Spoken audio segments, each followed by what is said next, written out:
This is episode number 124, featuring a panel discussion of plein air painting and the movie industry with special guests Mike Hernandez from Dreamworks, Bill Cohn, and Sharon Calahan, both from Pixar Animation Studios. And we are recording live at the PleinAir convention.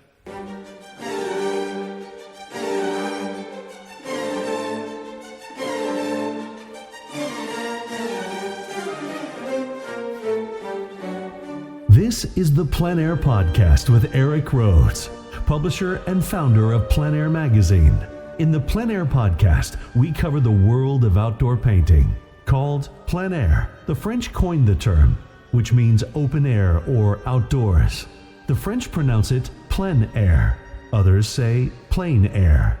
No matter how you say it, there is a huge movement of artists around the world who are going outdoors to paint. And this show is about that movement. Now, here's your host, author, publisher, and painter, Eric Rhoads. Thank you, Jim Kipping, our announcer. And hey, guys, let's have some noise. We're live at the PleinAir convention. All right. We need one of those little applause signs. I think, though, with these guests, you're going to just be able to applaud without the sign, right?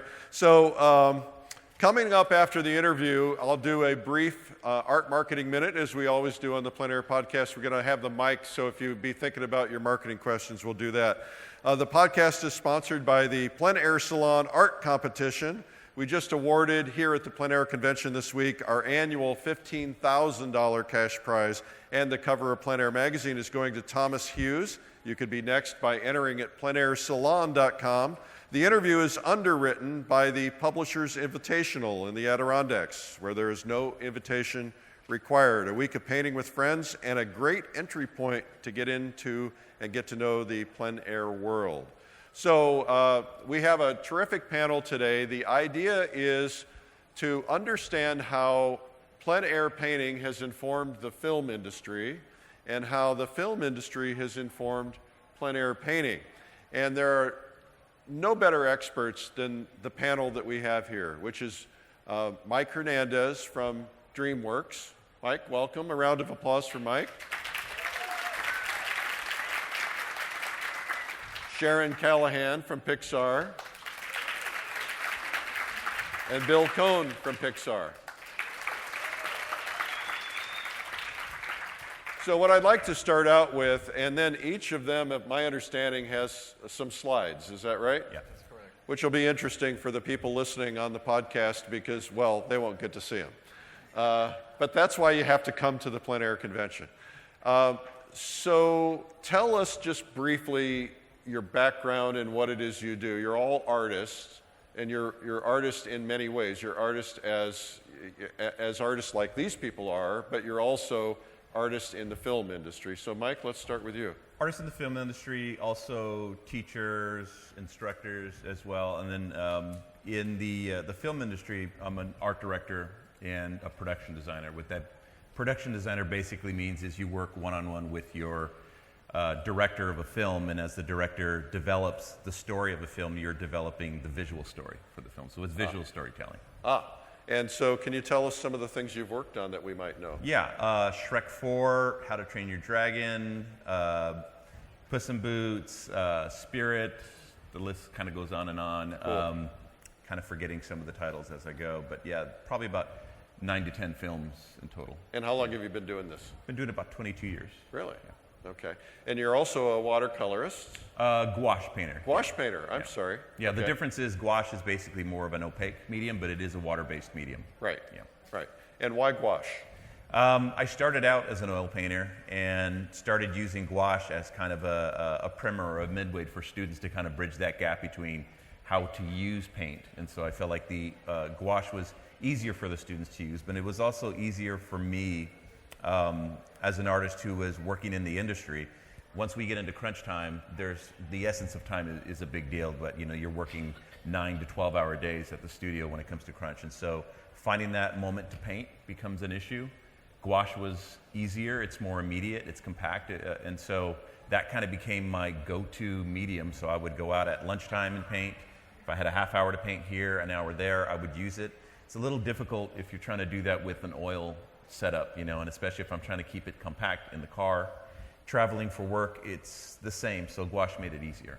And gouache is kind of a nice hybrid between watercolor and oil, isn't it? Because it behaves a little bit like oil. It's got a little bit of that same behavior, does it not? It is, you know, and this is something I talked about yesterday. I was doing a demo, and it was on the watercolor media stage. So I had a lot of people from the watercolor world coming in and asking, you know, what it is they can gain from the uses of gouache, as it is kind of that in between, you know, from a watercolorist who wants to go into oil painting. It's not all that dissimilar. I use it like it's an oil paint, and the results look like an oil painting when they're done. Right. But it wants to be both a watercolor medium and an opaque medium at the same time. So it wants to bleed like watercolor does. It wants to be transparent. Then it also wants to be built up like an oil paint does as well. Right. But if you were to take a spray bottle to it 20 years later, what would happen? It would reactivate it. Yeah. Right. Okay. But and do you varnish gouache paintings? How do you do that? I don't varnish, you know, and this was a topic we talked about yesterday. Some people were, you know, recommending wax and all these other different things, but the problem is no matter what you do, when you fix the gouache medium, it changes the appearance of it a bit. It can change the contrast, the color relationship. So I generally don't ever fix or seal any of the gouaches. They're best to be put behind glass. Right, okay. And gouache is the traditional illustrator medium. All the great illustrators coming up through before computers were using gouache, from what I understand. Yeah, and back in the days in animation, when I first came in, a lot of the background painters or the color key artists were using gouache because it was very similar to the tempera paints. I forget, cell vinyl is what a lot of the animators and illustrators used.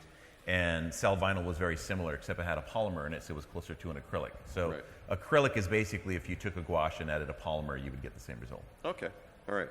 Now, Sharon, tell us about your role at Pixar, how long you've been doing it, what you've been working on, and then tell me a little bit about your art. Primarily, I'm a lighting cinematographer, which means that I'm responsible for, you know, the lighting design for the movie and the implementation of that. I work very closely with the production designers on the film in that role. I also cross over into the art department, sometimes doing concept work and other kind of visual development stuff. So it's a little bit of a mix. And I've been at Pixar for 26 years now. I've been in the industry for, well, actually, I don't really want to say how many years, but it's a lot. And what was your other question? I have no other questions. Okay. No. So, and what are some of the things that you've worked on? Were you at Pixar in the very beginning? Yeah, Toy Story was my first film. Really? There. So Toy Story, A Bug's Life with Bill, Toy Story 2, Finding Nemo, Ratatouille. I'm forgetting some of them. I said A Bug's Life, and The Good Dinosaur. And right now I'm on a film called Onward, which releases next year. Cool. And is it as glamorous as the rest of us think? Or are you guys like putting in 20-hour days? And I'm in crunch time right now, so it's 7-day weeks. Crunch so time. Yeah, it can get intense. Now tell us There's about a lot to love about it. Tell us about your painting, your personal painting.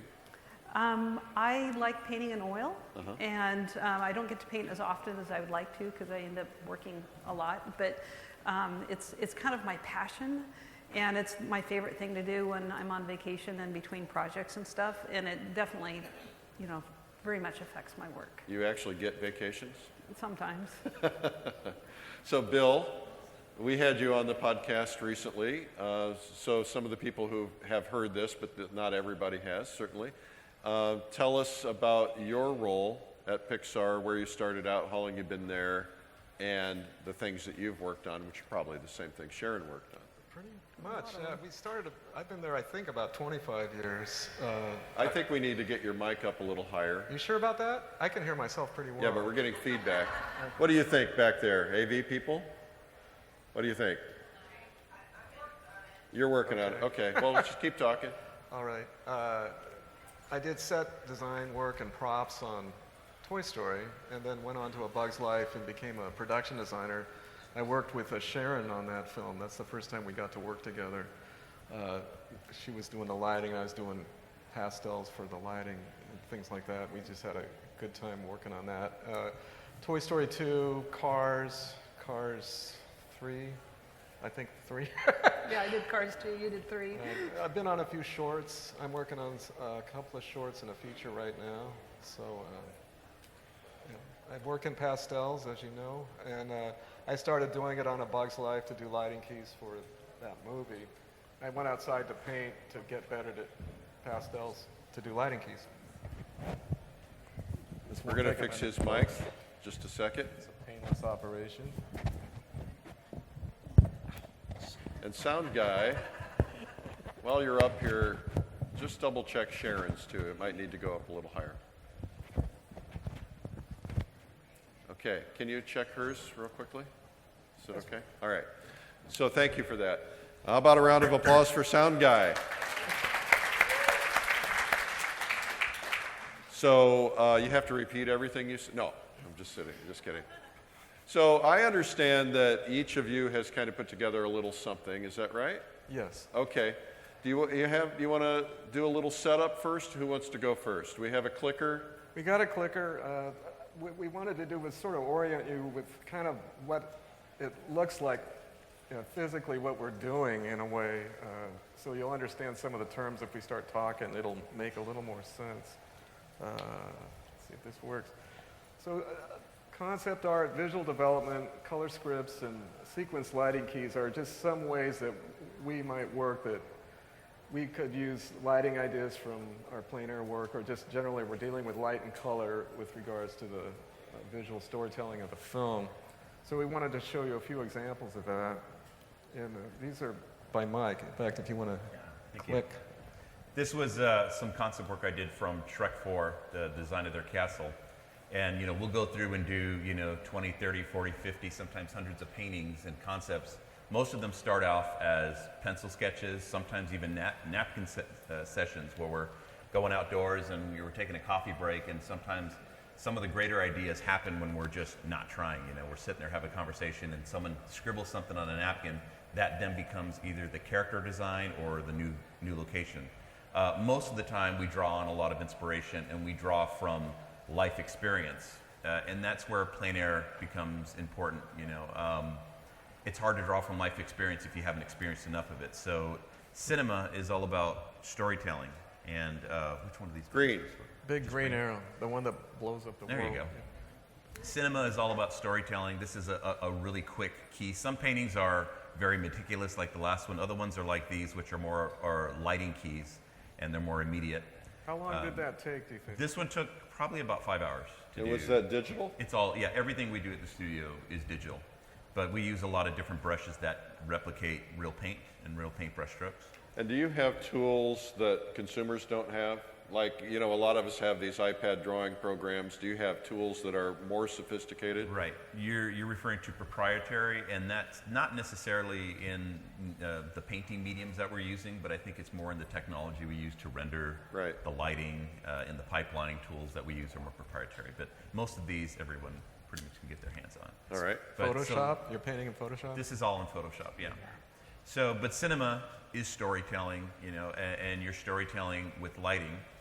If you had a moment in here that you're trying to tell a story with light, with temperature, with color, if you were not experienced in what it's like to get outdoors and feel and smell the temperature, or even ask yourself what was the mood you were in when you went to paint that particular scene outdoors, if you were melancholy, it should show through in the painting that you did, or if you were kind of a happy person that day, or you were hopeful, or something bad was about to happen, or maybe you were on a cliff and it was scary, you were nervous, that shows through in the painting.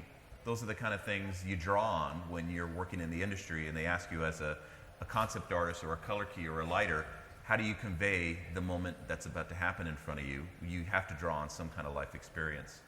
The other thing that's helped us is being able to use high key lighting and atmospheric color to convey a higher range of storytelling that you wouldn't get if you just for the benefit of everybody in the room and everybody listening, would you explain what high key lighting is? So high key lighting is what you're in fact doing if you do go out and paint outdoor lighting. Everything is higher key. The color is brighter. It's usually in the shadows. The shadows in a photograph tend to crunch, they go darker and they go gray. When you go outdoors and actually look at this stuff, your eyes are simultaneously adapting to light and so they can see all the light and those shadows. The other thing that happens is you're taking photographs, unless you're a professional photographer, all the color on the light side of something in a photograph tends to get bleached out and you lose all of those harmonies. Those are things that, from life experience, you're able to see those subtleties because color is constantly changing and moving. So I just read a book about Ives Gammell, the great Boston painter, and he was a plein air painter, and he talked about the importance of determining key before you do anything else in a painting. Is that how you approach things? I do, I do think of my intention when I go out to paint something is to be purely intentional about the story I'm trying to tell or the cinematic value to what it is I'm looking at. And it doesn't necessarily mean that the painting I'm doing of that tree has to look overly theatrical, but I want the viewer to know that I had a specific intention when I looked at it. Mm-hmm. Yeah. And so how do you start that key? Do you start with a sky? What is there an approach? When you're talking about the key when I'm in the animation the light process. No, in the plein air process, if you're setting, well, maybe in the animation too, because I would think the amount of light determines everything, does it not? The amount of light does determine everything, but then you, the artist, have to make a determination. You tend to not want to be a slave to your subject all the time. You have to be intentional about what it is you're painting. I try not to go out there and paint A plus B equals C, or my success isn't determined by the fact that, okay, I was able to copy that and it looks just like that. That's early on in learning. That's part of your grammar and understanding how to translate. But then the rest after that becomes, what is your artistic statement, or what was your intention when you painted this? Right. To have an intention, because there's a million things you can paint based on one scene alone. Okay, terrific. Okay, this is a color script from A Bug's Life, and this is a production type of a document. It's somewhat speculative, but it's the idea of it. It's one document that allows you to see the whole movie at once. So those are like shots from basically every sequence in the movie lined up, and so you can just look it out on a wall and have a conversation with the director or with a lighting DP about, okay, here's what we think. So it can be mood-based, it's circumstantial, like are you inside, are you outside, what time of day it is, and also what mood is appropriate for specific sequences that you think it should look like this mood for this moment and things like that. And so it's a working document. It doesn't have to be this way. You can swap out things. If they cut a scene, it's out of the color script. But it gives you a way of examining the entire movie at once in terms of the color dynamics and being able to orchestrate that. You can look at it and say, what's the lowest point or what's the highest point? Where do we want saturation? Things like that. Let me ask you this. Are there things that you understand in the film industry about mood, about certain moods that you're trying to create to stimulate emotions that you can translate to your plein air paintings?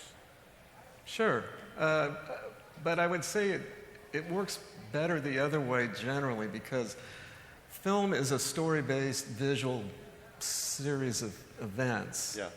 3-act structure usually, and the narrative is actually, it trumps the visual every single time. If you could have a horrible thing happen at sunset, like even the Notre Dame burning in real life.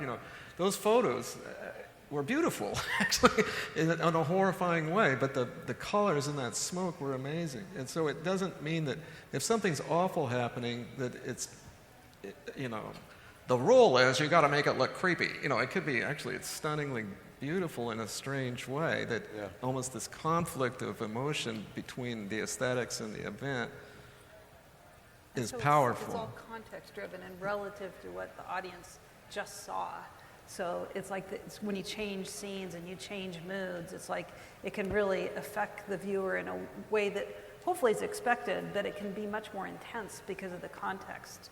There's so much art in restraint sometimes, and holding back from trying to put too much into a scene, and always making sure that it's about the character in the moment and not necessarily about your art. Yes. So that's a hard one. I mean, That really applies also to being outdoors too. So there are many people here who are new to plein air painting, and the tendency is to want to put in every detail or every, that not move trees around and things. Do you want to comment on that? Absolutely. Yeah, I mean, it is that essence. I mean, you always want to give the viewer more, so you tend to want to put more detail into a painting, and not knowing that the more you're putting in there, the less you're giving them. So you want to try to strip away, kind of like what a sculptor would do. You take away the unessential to reveal the essential, and painting is very similar in that way, where you have to take not one specific, but have a set of 1, 2, 3s, and what you're looking at, the first and secondary and the third read of a painting, and kind of focus on that, as opposed to trying to give it to them all at once. You know, Right. give them a moment. Right. Good. Okay, let's see.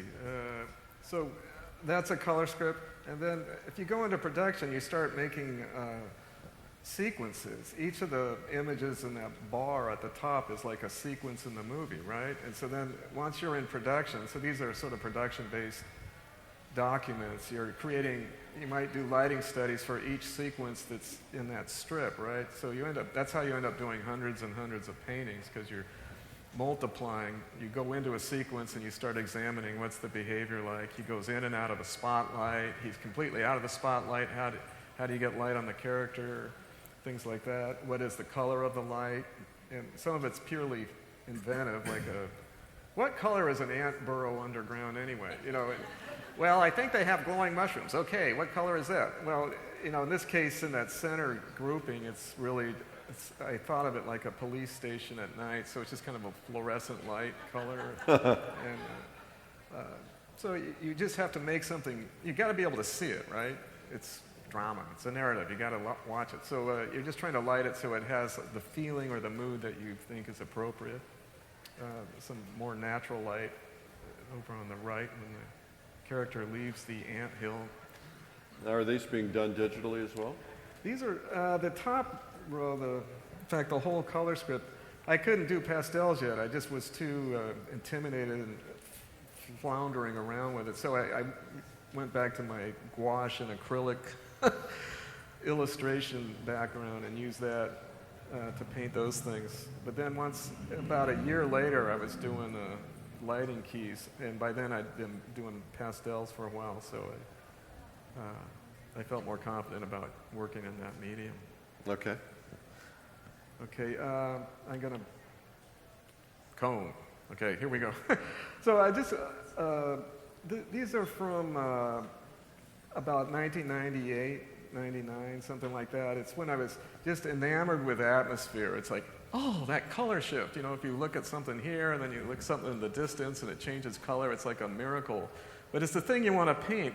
Back then, for me, it was just this, like an exotic revelation that, look at that, it's the same thing, but it's blue, And so I would constantly go places where I could line up a foreground with a background and just paint that, celebrate that relationship of the shift, in which it's a depth-based, consideration. And also, like, I was going up to Oregon on family vacations, and so I look at the sisters up in Central Oregon and the Cascades, be staring at that stuff, and you see this gradient in the sky, kind of going towards the sun. And it's at the first time I think I really started to develop an awareness of that type of light. And so then Carlson talks about it, atmospheric light, and it's a gradient that moves towards the light source. It could be at night, it could be inside the house, but it's in nature, it's when the sun is pretty low on the horizon you start to notice it. It's always kind of operating, but you can really see it when the sun is low and there's a hazy amount of particles in the air. And so you get this kind of color shift in the sky, and it illuminates, warm light in front of a shadow, changes the contrast of those shadows and things like that. So that was a big deal for me back then. I just wanted to paint those two phenomena a lot. And so when I was working on cars, I had the Cascade Mountains have this certain color to them, and then the California foothills have this, So I kind of do this out of my head based on my painting experience. So I showed that to the director, and no, Southwest. So just because you know how to do that, or you got that sort of recipe or idea about light and color in your head, it doesn't mean that's what the director wants. So, but there's a value in learning this stuff, but it's not always what they're after. So, he wanted more of, the Southwest. So we went on a research trip, and was actually able to paint at a few locations. That's near Gallup, New Mexico, I think. Usually, you don't have time on a research trip to paint. What made this possible was that I didn't eat lunch.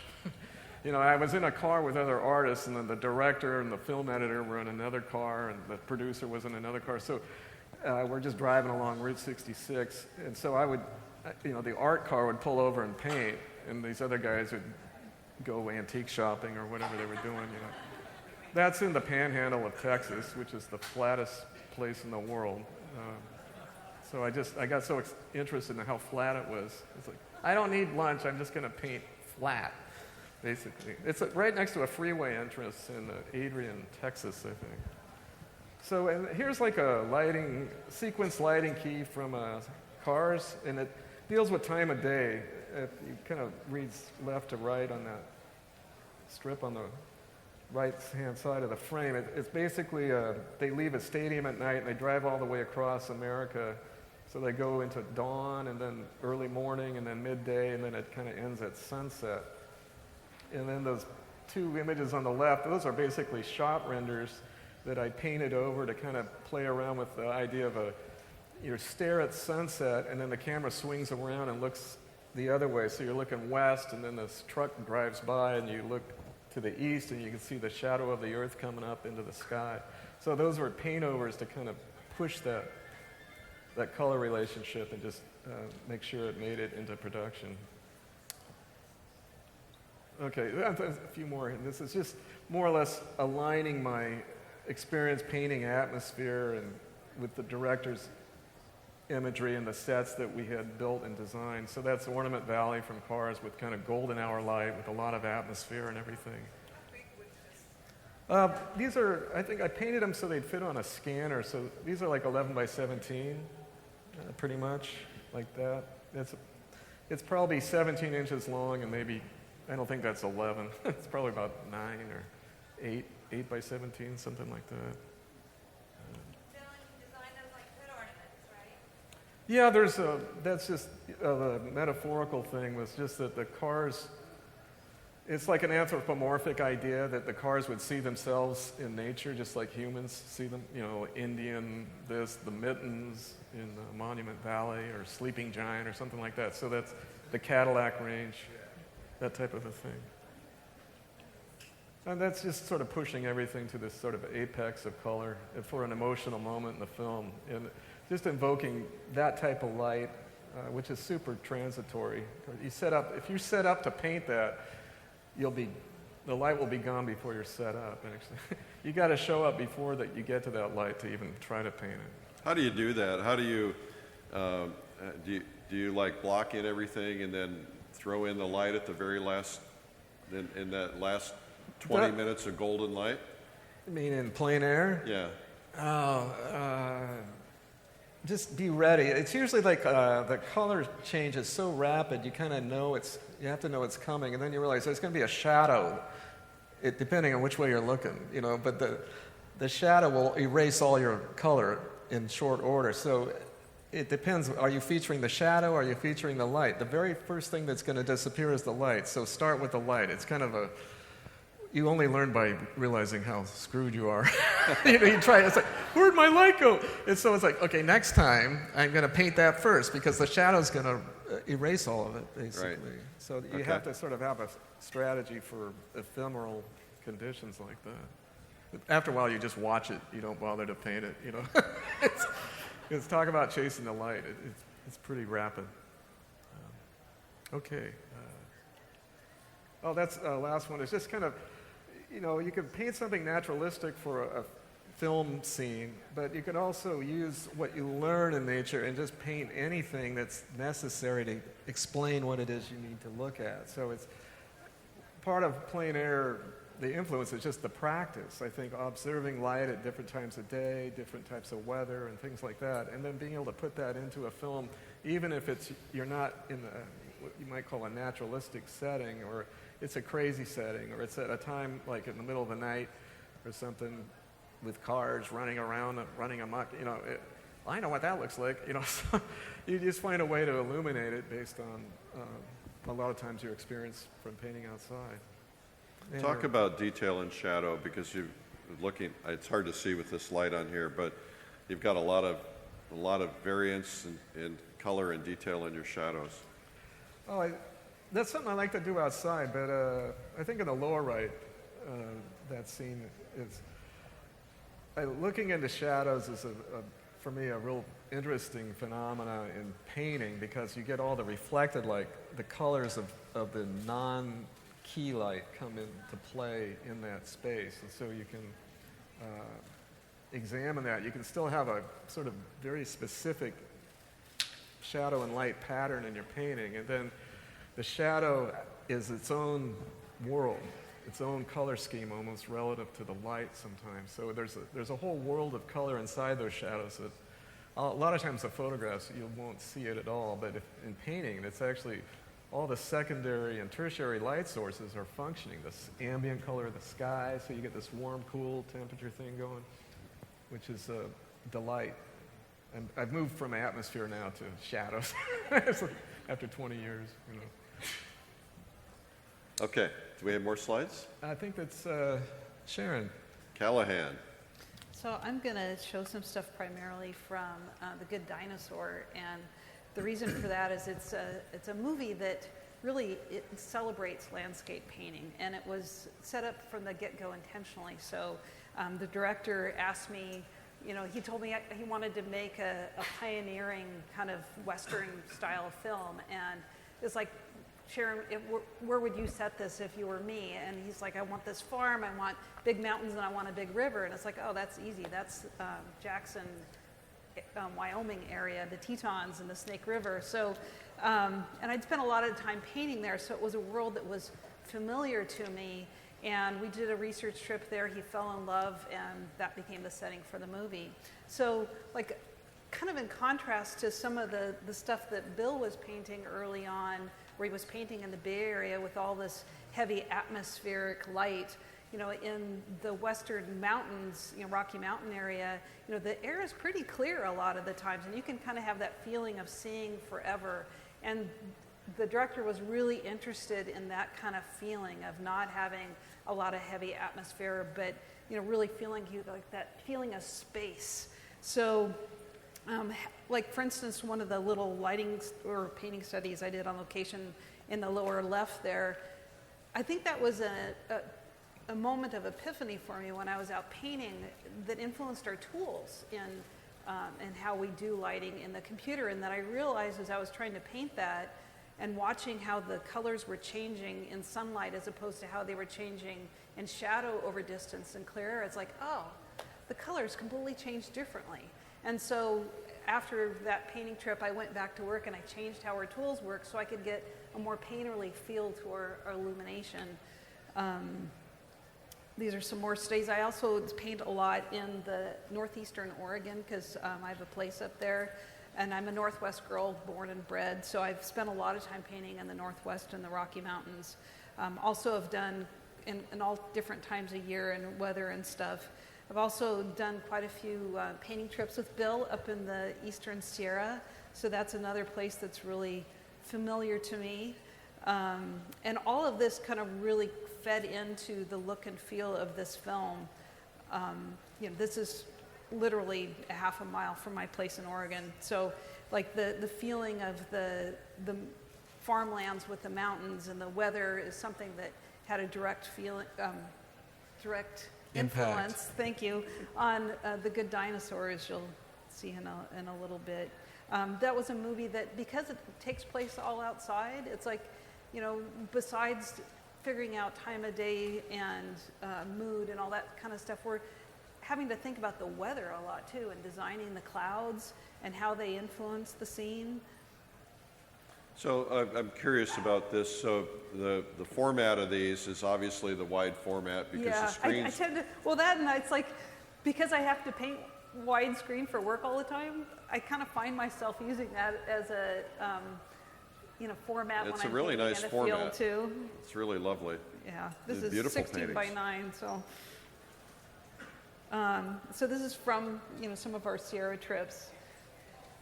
Yeah. It's a little bit more, but, you know, like spending a lot of time painting like rivers and rocks and trees, and learning how to compose for, you know, clumping things together and organizing the image spatially and creating a value structure and a hierarchy for the eye, you know, and that 1, 2, 3 thing that Mike was talking about. All of that was, we used pretty heavily in The Good Dinosaur as far as like how to construct the image. It was all based on landscape painting principles, which not all of our movies are, but that one definitely was. So these were... I want to touch on that point too, because I think it's important. So are there different principles for composition in film than you would find in landscape painting? There can be, yes. Yeah, sequence that you cut, and so there's sometimes you need a hookup shot to shot. Yeah, and there's editing considerations like iFix of how the shot's cut, where if you're looking at a particular place on the screen, you want to be looking at the same place in the next shot. Continuity. You know, so Continuity, yeah. for continuity. But there's also like, you know, we use the third line a lot in cinema, which in painting we do some, but not always. And So the third line, that's the third wall, is that what they oftentimes call it? No? Is it different? No, it's just like a Oh, you mean grid the rule of thirds. thirds? Yeah. Rule of thirds, okay. All right. So early on, I was doing some concept stuff, and I started out just by doing some oil sketches that then I took into the computer and added the character in the bottom one. This was a way that in the early days of like when they were trying to figure out the film, it's like, what would a character look like in this environment? You know, it's like how big would the character be versus the trees? You know, so a lot of it's just kind of early exploration for settings and ideas. Same thing with this. Like these aren't anything that ended up in the film, and early on everything's disposable. So we tend to work fairly quickly. You know, nothing's precious. The top one is another oil sketch with a CG character added, and then the bottom one was done in Photoshop. You know, after a certain point, I just kind of switched to Photoshop because it's faster for me, and I really like the undo button a lot. We have those in plein air painting. They're called palette knives. Yes. It's the digital palette knife. So this was a little painting from one of our Sierra trips at Chickenfoot Lake, but I'm using this as an example of how really the experience of getting out there and painting directly influences our paintings. Because I was thinking about that when I did this little lighting study for The Good Dinosaur. It's like, you know, just knowing what those colors are and what that time of day feels like, you can see the direct influence on our movies. I spent a lot of time painting in the Hell's Canyon area up in northeastern Oregon, and The Good Dinosaur takes place from Jackson all the way down the Snake River to the Hell's Canyon. So the time that I spent painting in Hell's Canyon definitely, you know, ended up in the movie as well. Again, like going out and painting clouds a lot, you learn kind of what the structures are like, how they form. I drive people crazy that are working for me on the film because like I expect the clouds to have the color shift on the bottoms of them that you can only see from looking at a cloud and trying to paint it and really studying the light changes that never shows up in a photograph. Photograph, it all just looks blue. You know, so unless you're out there really studying this stuff, you don't know. So do you try to get your artists to go out plein air painting? A lot of times, yeah. You know, just so they can learn to see it. And but all that stuff we can do in the computer, you Right. know, and you know we can get those kind of lighting influences in there. Whereas if you're going out shooting live action, you kind of get what you get. And these are just a few more studies of like, you know, what a morning sunrise might look like, dappled light in aspen trees, you know, some sunset work, you know. A lot of it again too is like juxtaposing images. Like how does it make you feel when you go from like an orange sunset scene to a blue sunrise scene? Not that those cut together like that, but you know, always looking for ways to, you know, create that feeling of depth and atmosphere. And these are like I said, Photoshop, and I don't spend a lot of time on them because I'm usually working on them on weekends and they're disposable. So they're just to communicate an idea as quickly as possible. And then there's a few more from the film. And you know, like Bill was saying, it's a narrative. So you're trying to piece together a story out of juxtaposing images. So I just wanted to talk a little bit about the influence that the film has had on me as a plein air painter. And the one thing we're always trying to do when we're in film is trying to control the light. And as plein air painters, most of you know, you get outside and everything is bathed in light from left to right. So a lot of times when I'm outdoors, you know, it's trying to figure out how do I contain that light, how do I control it, and how do I tell the story of what it is I'm trying to say about this landscape with light, as opposed to letting the light tell a story about everything. So these are kind of examples of how I try to hone in on, you know, that moment of color, the specular, you know, transparency, things that felt that way. You know, you guys ever have that moment where you go to the Grand Canyon and you take a picture of it because you want to convey that same exact emotion and that feeling that you had when you get there, and then when you get back with your camera phone and you try to share that, people don't care. They don't see it, they'll never feel it, because you have to be able to, it's almost better to just tell them and say it in words. Or if you're a painter, you say it with color, you know, and you're able to convey it in composition and in light and in tone and in editing. So a lot of times when I'm out in the field, I tend to try to think of that stuff. Like here, you know, doing this painting near San Diego, I was always trying to think about that theatrical moment where that water comes up and it splashes. You know, when you're at a seascape, the ocean is constantly moving and it's constantly changing, so you're trying to look for a snapshot moment. Where, again, you're not trying to copy, but you're trying to convey an idea and a concept.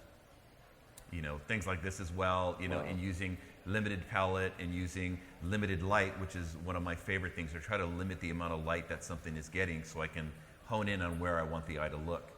And in film, it's all about where you enter the screen and where you exit the screen as well. And with a painting, you could do the same thing. You can have a part of the painting where you're saying, this is where I want to enter the painting, and this is where I want the painter to stay, and then where I want to exit.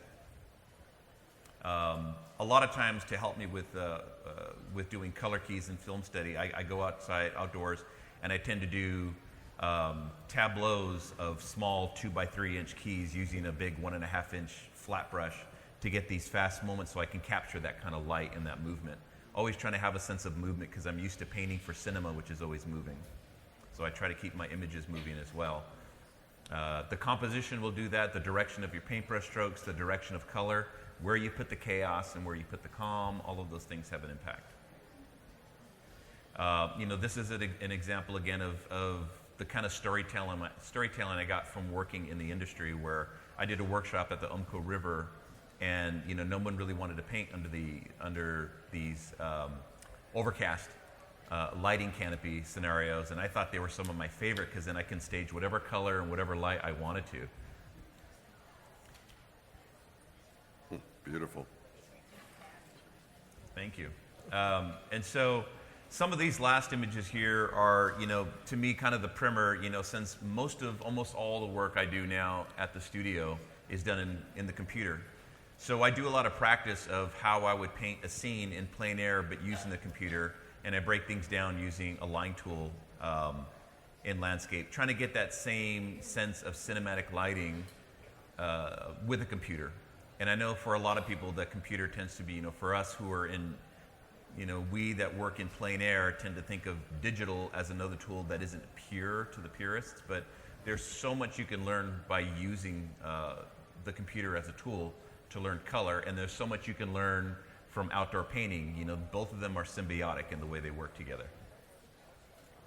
You know, and again, I would never be able to do paintings like this and have color choices like this if I never worked outdoors, nor would I be able to get the same kind of lighting if I didn't work in cinema. So the two have a relationship that coexists.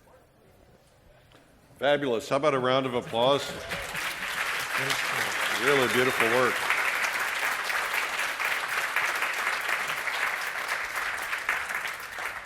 So where is this all going in terms of, one of the things I'm curious about, it really doesn't relate to plein air painting, but I see characters that have become so almost hyper-realistic, it makes me believe that you could actually create characters that look and feel like almost exact human beings, but you maybe you characterize them a little more so that they still retain that entertainment value? Or are we going to see a point where there are no actors, it's just all animation and films that look like, what I don't know what the term would be, where we shoot films that are of actors, it's going to look like actors? Are we going to get to that point? I hope not. I don't think you could ever replace, the actor.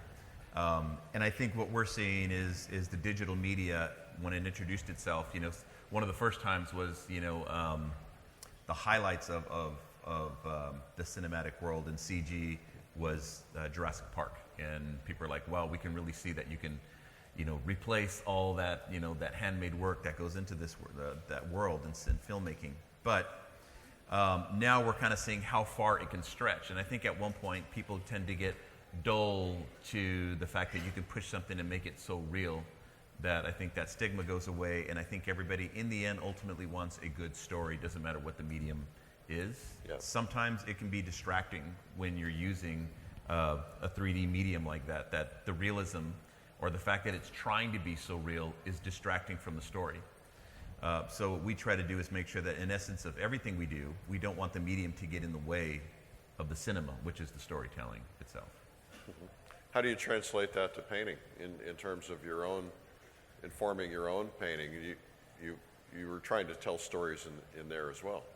You try to tell stories, and again, what you're trying to do is you're being selective about the story you're trying to tell. Right. You're not trying to paint the things, not all the leaves and all the blades of grass, but you're trying to tell a story about either the color, the light, or the composition, or the depth, and you're not trying to get hung up on everything that's out there. So, like the computer wants to try to be very real, and like a painter, you in the beginning of what you do want to be very realistic and very true, but over time, experience tells you that you need to make a statement about something, and you need to retain control, and you need to have a sense of stylistic choice, and the same as filmmaking as well. And I think that's where the tie-over to doing plein air painting really factors in, and that when you're out there in the field, you're reducing. It's like reduction logic of like what's essential to this, and how do I mass these trees together to form one single shape, and how do I organize the image into a pleasing structure? And that's what we do all the time, in movie making, is trying to make the image digestible, readable, and just essentially pretty. So two of you mentioned you teach. Sharon, do you teach as well? Not currently. Okay. So the two of you who teach, and Sharon, you could answer this question too as well, I suppose, and that is that if someone were to attend a workshop with any of you, what are you going to be focusing on that's different than perhaps they would get from some of these other painters that are out there? Is there something that you tend to focus on a little bit more that might be different? I just teach people, I think what I teach them is less about technique than just how to see. And to not see objects, but see patterns and relationships between things. So you're not really painting the tree, you're painting the tree, or where the tree is, those colors and values relative to the things around it, and understand things in terms of that. So you throw out your rational, I know what that is, state of mind, and you become a little more analytical, but probably there's an emotional trigger, there's kind of an aesthetic trigger that draws you to paint that thing, but then don't make it the object, make it a series of relationships, because you're reducing everything down to a two-dimensional series of colored shapes that have some kind of pattern and value structure to them. So it's a puzzle-making sort of an endeavor, but a poetic one, and kind of a critical effort because the clock is running down and things like that. So there's a lot going on, but it's mainly to learn how to think that way and not like, oh, that's the most beautiful house. There's a way to think about it it's abstract and design-based and not object-based. Yeah, I agree with that. It's like, we're kind of products of our entire careers, really. And for me, it started in art school with the first color and design class I took. And also my education was heavily focused on illustration, graphic design, and photography. And so all those things have I've kind of fed all of that into my career. My career feeds it back to me as a painter. And those are the things that I kind of live and breathe about, is just, what are the graphic design shapes? What's the value structure of the image? How do the colors relate to each other? And, how are you reducing down to that essence of the intention you're trying to get across?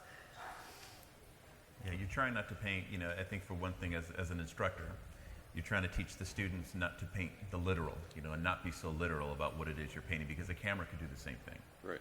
No, it and can't. maybe it can, or it can. Kind of. But the camera and the lens tends to be more literal, Yes. than it is conceptual. Unless you, the photographer, and you study photography, then you've gone beyond the literal and you've made a statement with your photography.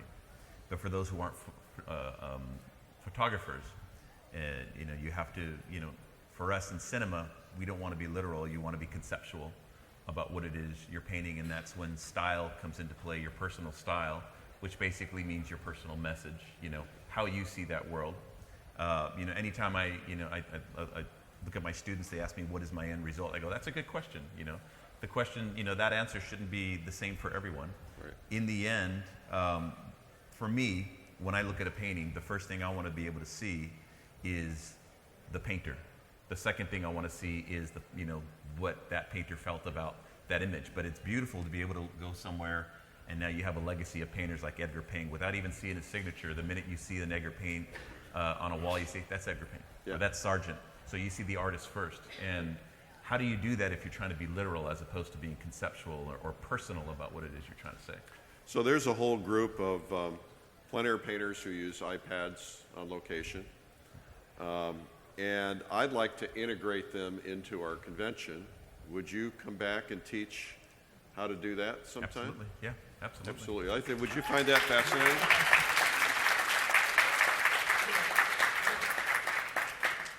I don't know how you can see a screen. You probably have to shade it or something when you're outdoors. How do you do that? Well, one of the things I like to do is show people how to interpret a photograph.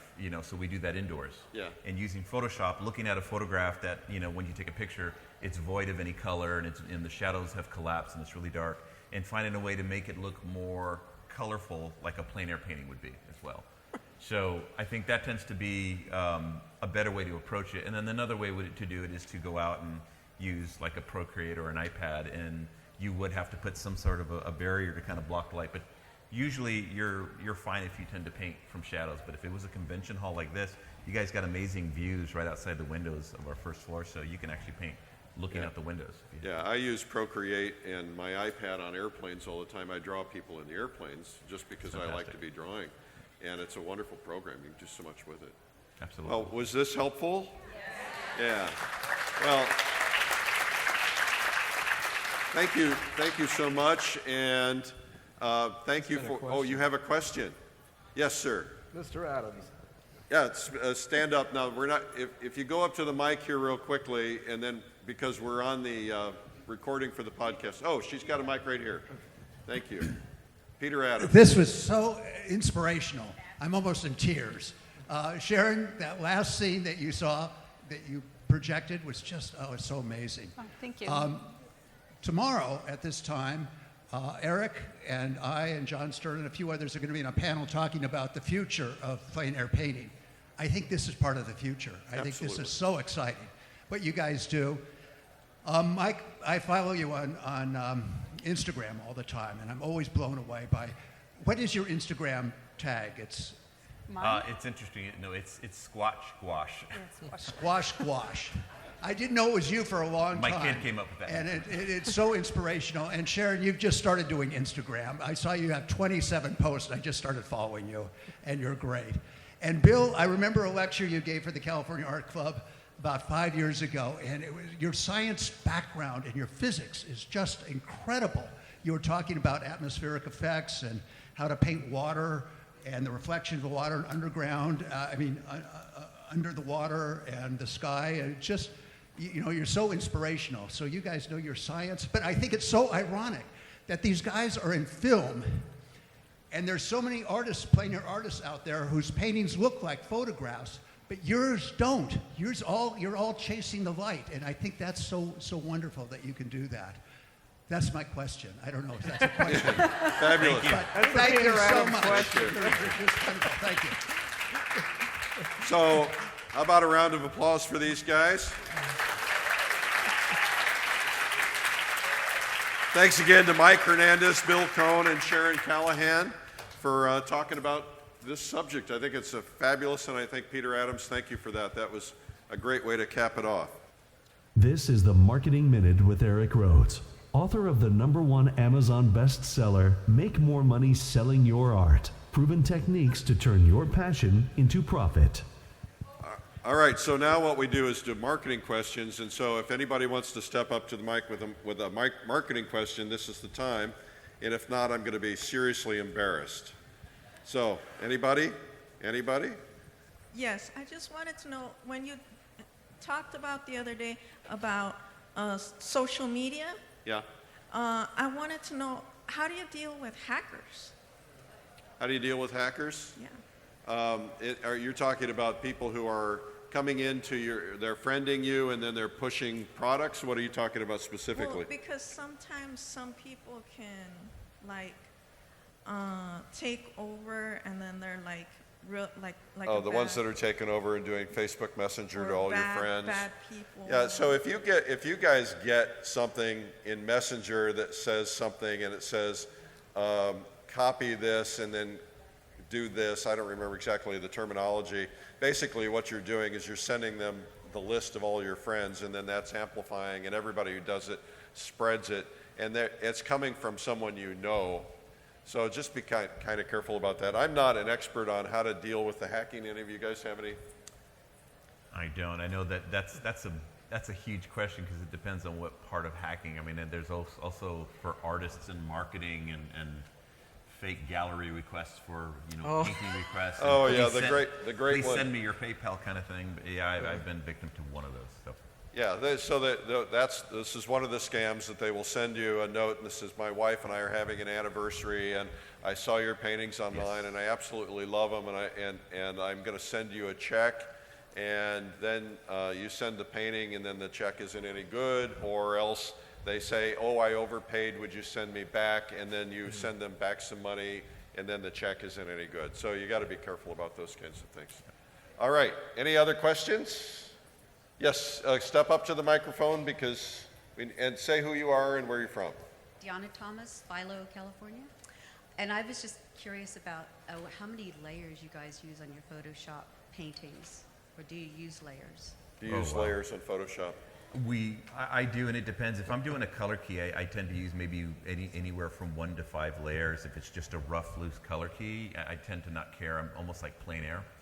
But if I'm doing a concept painting that's meant to inform more than just lighting, it's meant to inform set design. Like, I don't know if you remember the image I put up of Shrek for the castle I had to design. I think I probably had about 90 layers on that particular piece, and then some of those layers are meant to give to other artists so they can take them and dissect them and surfacing and modeling and whatnot. So yeah. Okay, great. Well, thank you all for attending. This has been the PleinAir podcast live from the PleinAir convention. Alaska. Okay. This has been the PleinAir podcast with PleinAir Magazine's Eric Rhoads. You can help spread the word about PleinAir painting by sharing this podcast with your friends. And you can leave a review or subscribe on iTunes so it comes to you every week. And you can even reach Eric by email, eric@pleinairmagazine.com. Be sure to pick up our free ebook, 240 PleinAir Painting Tips by some of America's top painters. It's free at pleinairtips.com. Tune in next week for more great interviews. Thanks for listening.